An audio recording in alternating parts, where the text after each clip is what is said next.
Probably You not. guys hang on to that. Yeah, yeah. Wow. Hardy Countyans hang on Okay. to that rivalry. But no, I think, well, I don't know if it's still the longest, but Hardy versus DeSoto is like the longest running rivalry in the state of Florida. It used to be. I'm not sure if it's still the same way. But anyway, so I came over here, became Blue Streak, and in Wait, 2020, what was the process? Was there an initiation for that? Or just moving? well, isn't there always an initiation process to come into I don't Highlands know. County? Sometimes things just They just open their arms to you and say, yeah. "Come on I in." was in South Beach last year and I think I started a religion. So who So, knows how these things happen? yeah, no, Highlands County has been good to me, and my husband's born and raised here, so the transition was very easy.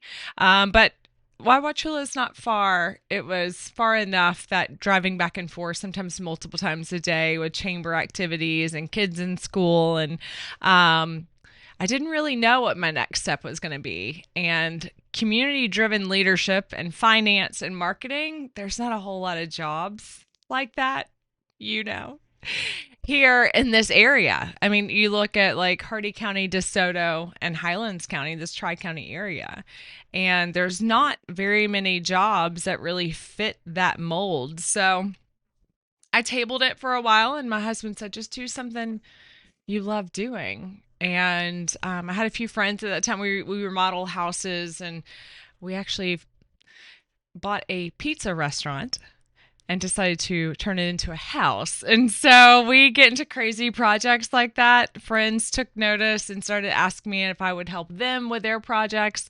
And so I ventured off on the interior design path for a few years. And it's awesome, but I learned one thing: when you turn a hobby into a job, Mm, it doesn't really feel like a hobby anymore. And this area is growing, but it didn't really keep me busy enough, and I am a busybody. So I started kind of looking to see what my next professional step would be, and saw this listing and had a few people reach out to me and say, I think you'd be really good. And I applied, and well, here we are. mm. When was that? So I've been there since March, so nine months. Hey, Feels like yesterday. this should be television, folks. Okay. No, it's But it's not. It's just audio. So no, it's been great. As you know, CRA work is thankless, but it's really fun. And you're never going to please everybody. And as a recovering people pleaser, that's probably the hardest part for me, is just there's so many great, good, positive things, and then always getting some pushback. So I'm just kind of growing into that and realizing you can't make everybody happy, which I guess I've always known, but it comes with the territory. And there's Avon Park has a lot going on that people don't know about. And so, just kind of boots on the ground. 9 months in, we've done a lot. It's been really fun. I see you walking around there. You gotta hit the streets in this job, right? I have invested in several pair of flats. You don't wear I flats, have never owned a pair till this job.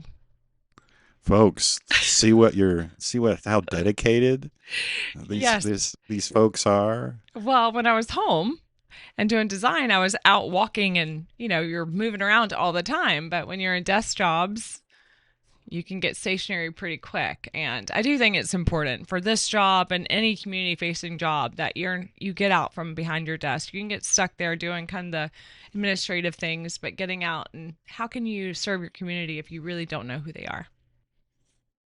And it's become more walkable recently. It has. Yeah. I noticed that happened. I know there was behind the scenes work, but they knocked that out in just a few days, and it looks great. People are enjoying it already. Yeah, the mall path extension. The sidewalk. Yeah. I And you addressed some mobility issues as well.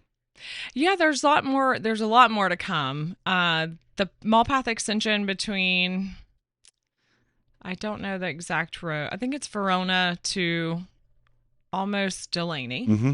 Because if you were on the government, we'll call it the government center side, where City Hall is, and the tax collector's office. If you wanted to go over to Donaldson Park, you were walking in the grass, and so just that little improvement made a big difference. So there's lots of things that have been in the works for a very long time that we're excited as an advisory and a CRA board to just start pulling the trigger, spending some money, and making some enhancements. It's time. Yeah, well, actually, that's one of the requirements is to spend that darn money.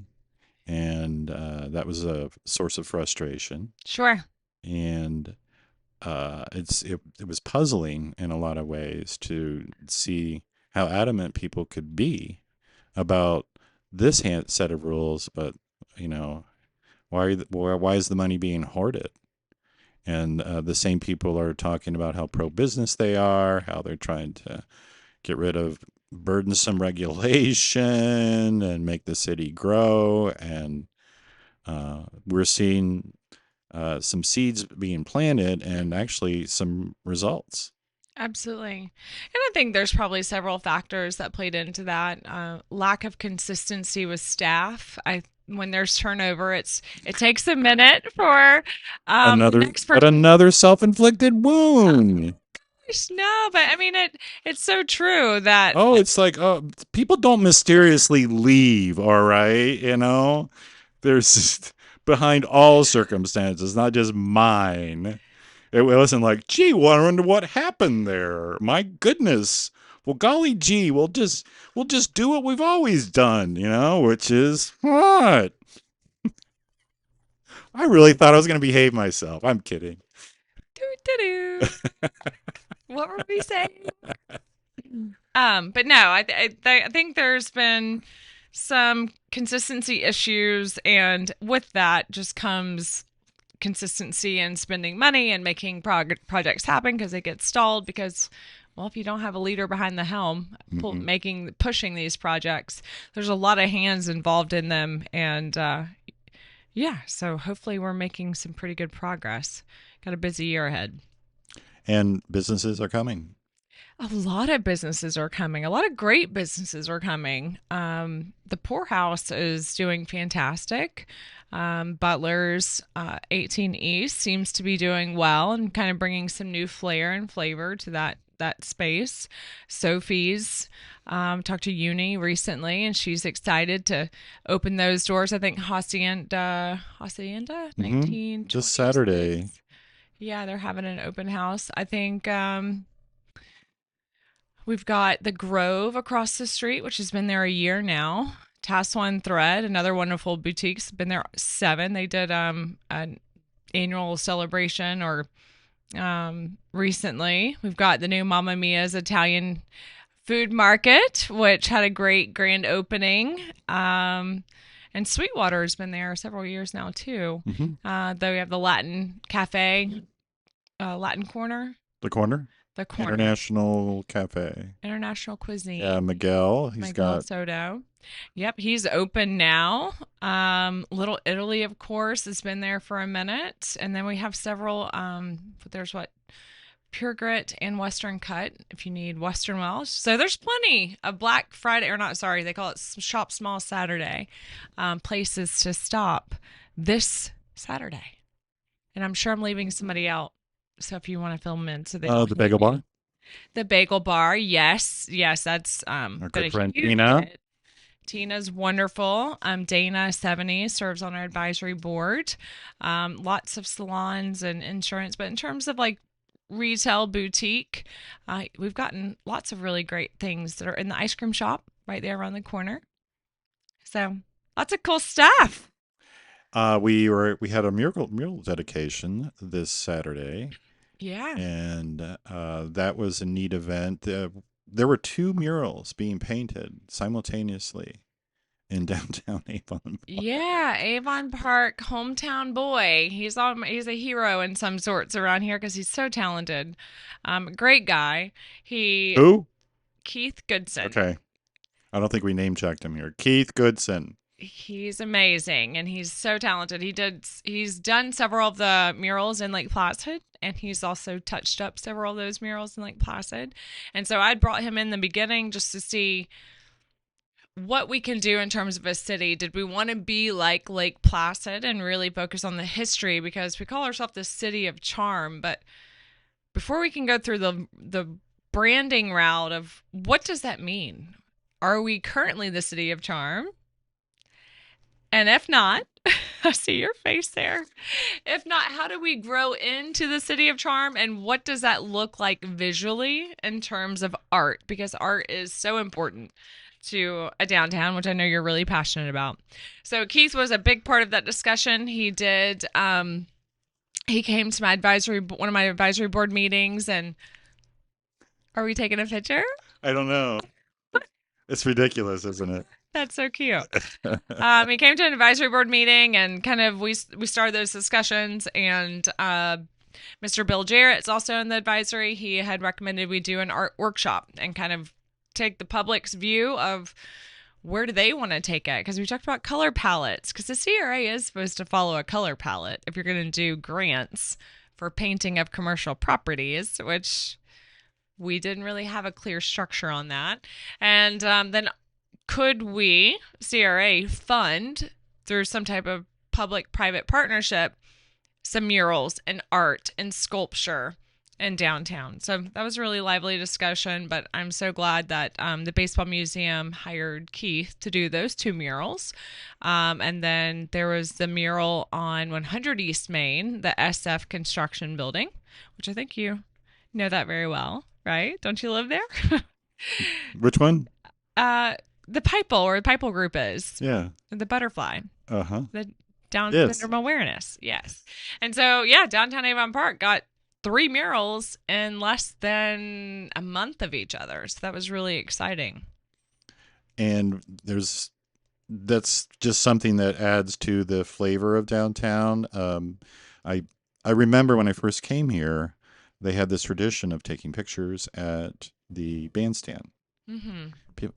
I'm going to call it a bandstand because I haven't seen any bands there. Gazebo, or people will lose it on you. I made that mistake when I first came on board. Well, you need to have some bands in there, okay? In order for it a bandstand, all right? Otherwise, it's just a stand. All right, whatever you do with it comes in front. You can play a harmonica. We were going to have a drum circle there. Yeah. Let's do it. It's not too late. Folks. I want to see you out there with a harmonica and some drums. I do my part. I'm the weirdo. They pointed me out at Rotary, and as this, even when I was with the city, I was introduced as the guy, the hippie with the long hair. We call that eccentric. Yeah, and you're welcome, Avon Park, because my weirdness gives you space to be a little more weird. I challenge you to be as weird as this guy. And I don't do it to be a contest. It's just, this is just the 239 energy coming at you, folks. Jeez, wait till 305 gets here. You'll. Do you, boo. Isn't that what they say? Be you. It took a while. Maybe that can be our tagline.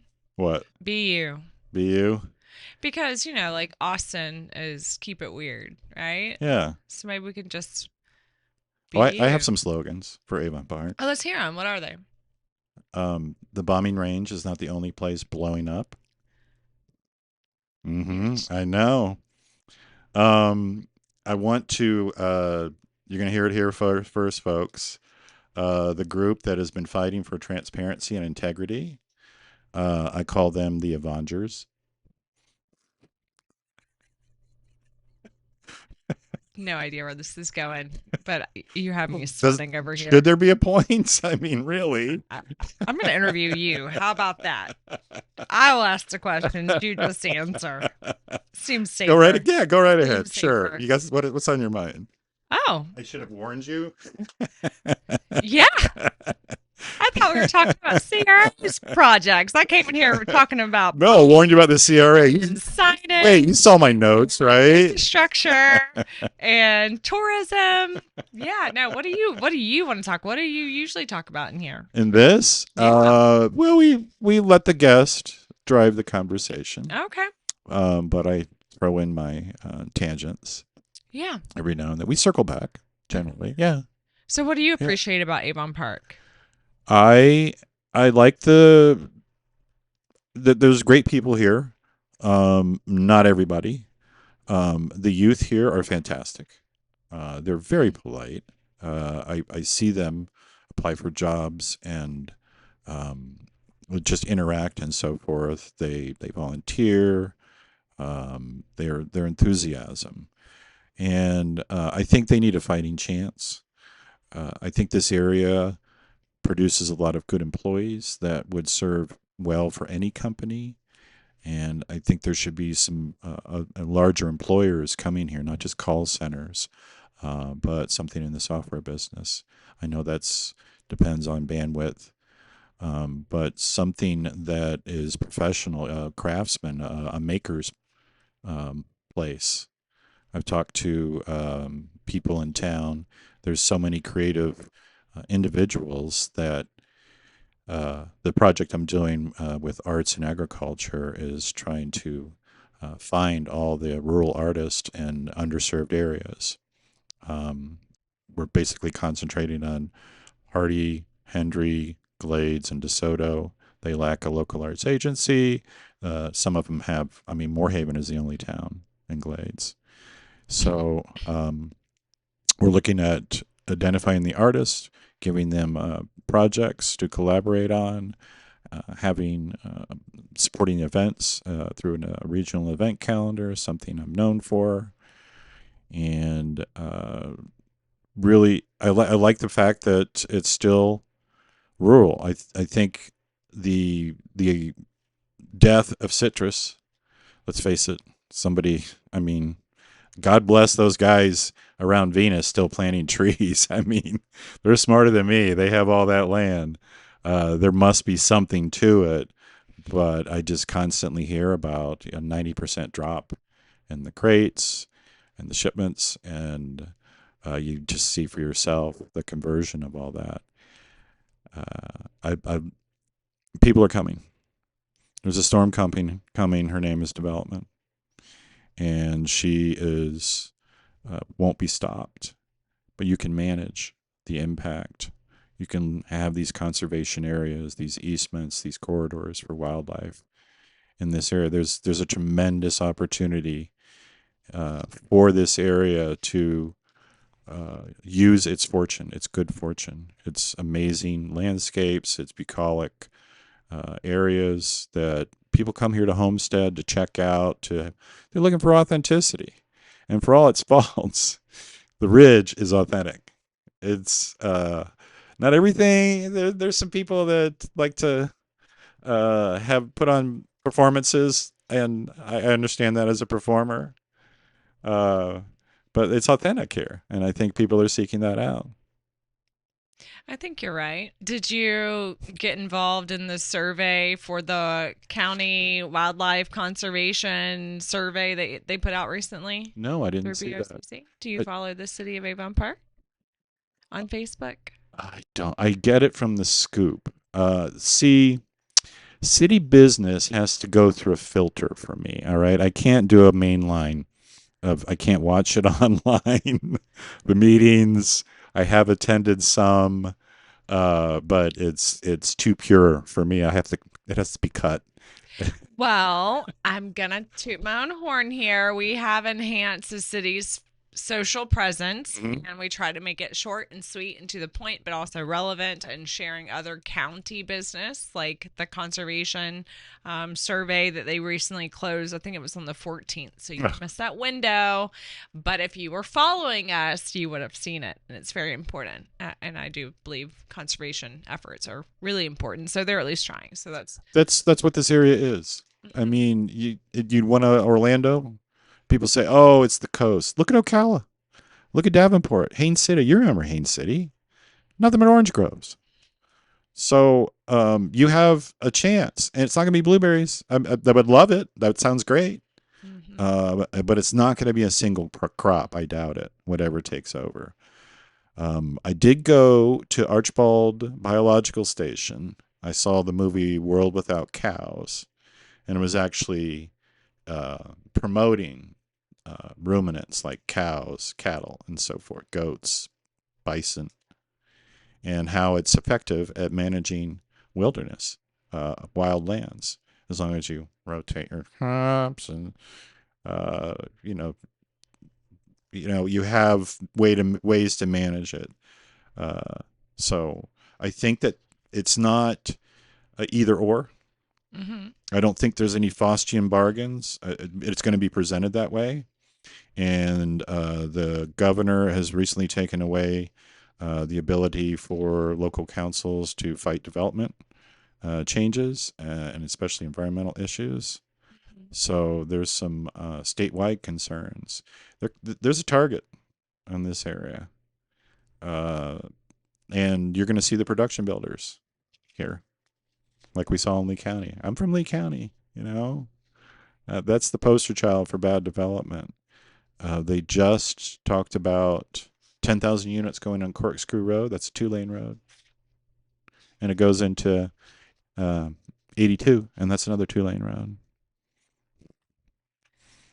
Florida is changing. I've been here my whole life and don't think we can stop it for sure, but we No. can be smart about it. Mm. But I do not think people, they may realize it, maybe they underplay it, how important it is to really understand the values of those that you put in office that ultimately make the decisions.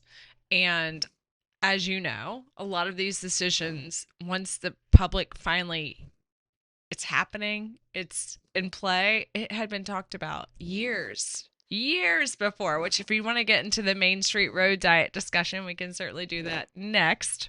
That is a hot topic right now, and the FDOT will be having a public meeting here at the Avon Park Library next Tuesday night at 4:30 p.m. I'm all tingly. Oh my goodness. At Yeah, the library? at the library. That's not going to be big enough. I think that's going to be a huge turnout. I hope. I was there today talking to Barry, and I think it'll be fine. Okay. All right. Yeah. So I don't think people understand the need for one. They don't understand what road diet is, and how important walkability is to a downtown, and how unique and unsafe a 4-lane traffic down a main corridor, your business downtown can be very unsafe for Look your at, pedestrians. yeah, Wachula has a 4-lane road, right? Or a 2-lane. It's one lane each direction. Okay. Yeah, But it's that busy. makes. Well, we hope downtowns are busy, right? Oh, Let's be the real. the traffic. Mm. I Yeah. don't think so. All right. Yeah, I usually go through there 5:30 every Wednesday, and I have zero problems. So, but no, you think about like the Sebring Circle. It's 1 lane each way. Downtown Lake Placid, downtown Wauchula. Let's talk about our little queen bee of Florida, Central Florida communities, which is Mount Dora. Everybody wants to be the next Mount Dora if you're not in a coastal community, right? I think they're done a really good job. They have 1 lane going each direction. And I think as society, especially in the last 40 years, we've gotten really comfortable being in a car. And if we can't park right next to the door we need to walk into, um, we're a little spoiled. But I think people need to walk, they need to ride a bike, they need to be okay with a vibrant, walkable, community forward community. And that's what this road diet will do. Golf carts. I don't mind golf carts as long as they're legal. I don't think it should be on a sidewalk. You- We're having some problems with golf carts and motorized bicycles and scooters and things on our sidewalks, which makes it again also very unsafe for people that are on foot. Mm-hmm.